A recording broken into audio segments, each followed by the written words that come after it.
Hi friends, welcome back to మన్సార్ టీవీకి అయితే సుస్వాగతం. అయితే ఈరోజు మరి చెప్పే టాపిక్ ఏంటంటే చాలా చాలా ఇంపార్టెంట్ టాపిక్ ఏమని చెప్పాలి. ఇక్కడ ఒక పంజాబ్కి అయితే చాలా చాలా ఇంపార్టెంట్ మనం చెప్పాలి. సిఎస్కే గెలాలంటే భారీ తేడా అయితే గెలిస్తేనే కొంచెం అవకాశం అయితే ఉంటుంది. అది అసాధ్యంగా నాకైతే మరి అనిపిస్తుంది. పంజాబ్కి అయితే చాలా చాలా ఇంపార్టెంట్. అయితే ఎక్కడంటే చాలా పిచ్ అందరు కూడా తెలిసిందే, స్పిన్నర్స్ పిచ్. మరి ఎవరైతే టాస్ గెలుస్తున్నారో వాళ్ళు బౌలింగ్ అనేది ఎంచుకొని ఛాన్స్ ఉంటుంది. 190 వచ్చిందని చాలా కష్టంగా ఉండే ఛాన్స్ ఉంది ఈ పిచ్లో మాత్రం. మరి మొత్తం మీద హ్యాట్రికల్లో చూసుకున్న చాలా వరకు కూడా ఆధిపత్యం అనేది ఇక్కడ సిఎస్కే గానే పంజాబ్ సమానంగా అయితే ఉందని చెప్పచ్చు. క్రితంలో జరిగిన మ్యాచ్లో అటు పంజాబ్కి అనేది జరిగింది 220 వరకు కూడా వచ్చింది.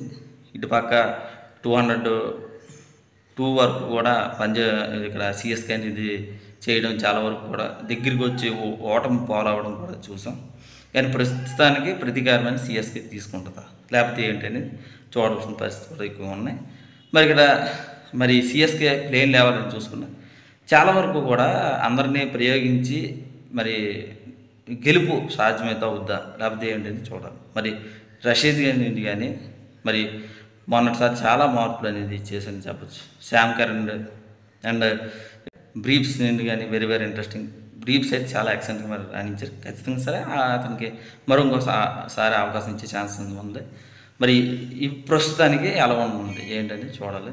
మరి బౌలింగ్లో అయితే ఖలీల్ కానీ నూర్ కానీ చాలా చాలా ఇంపార్టెంట్ హీరో అని పోషిస్తున్నారు. అటు జడేజా కూడా అంతే. మరి ఇలా చూసుకొని చాలా వరకు కూడా ఫామ్ అనేది అందరూ కూడా రావాల్సిన పరిస్థితుల్లో ఉందని మరి చెప్పాలి. మరి పంజాబ్ ప్లేయింగ్ లెవెల్ ఎలా ఉంది ఏంటంటే మనం చూసుకున్నా చాలా వరకు కూడా తరపాటు ఎందుకు వస్తుంది.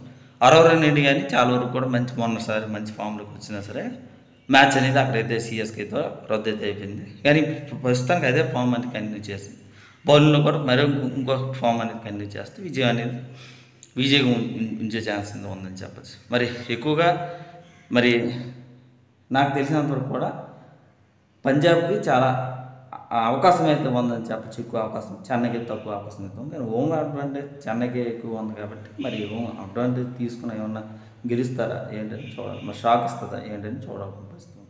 ఇది ఫ్రెండ్స్, ఇంకా మా ఛానల్గా సబ్స్క్రైబ్ చేయకపోతే మరి సబ్స్క్రైబ్ చేయండి, లైక్ చేయండి, షేర్ చేయండి. మీ ఫ్రెండ్స్తో మీ వాట్సాప్లో తప్పనిసరిగా షేర్ అయిపోతుంది.